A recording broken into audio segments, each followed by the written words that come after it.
Not ready for full electric? Hybrids are your stepping stone. Plug-in hybrids, PHEVs, let you do daily drives on electric power, then switch to petrol for longer trips. No range anxiety. Charge at home, drive electric for commutes, and use petrol for road trips. It's the best of both worlds. Electric savings, petrol convenience. Regular hybrids, HEVs, don't plug in. They use a small battery to help the petrol engine, especially in city traffic.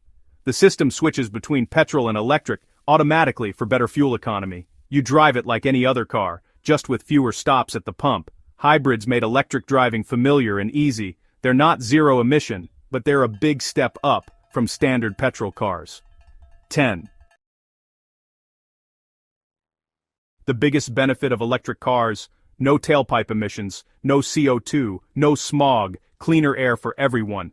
Running costs are lower too. Charging at home is much cheaper than filling up with petrol. Maintenance is simpler. No oil, no spark plugs, fewer moving parts. The driving experience is smooth, quiet, and stress-free. Instant torque makes acceleration effortless and fun. The low center of gravity means stable, confident handling. Governments offer incentives, grants, tax breaks, and exemptions from congestion charges. Features like preconditioning let you heat or cool the car from your phone before you get in. Electric cars are smarter, more comfortable, and more affordable to run. It's a new kind of driving, cleaner, cheaper, and more enjoyable.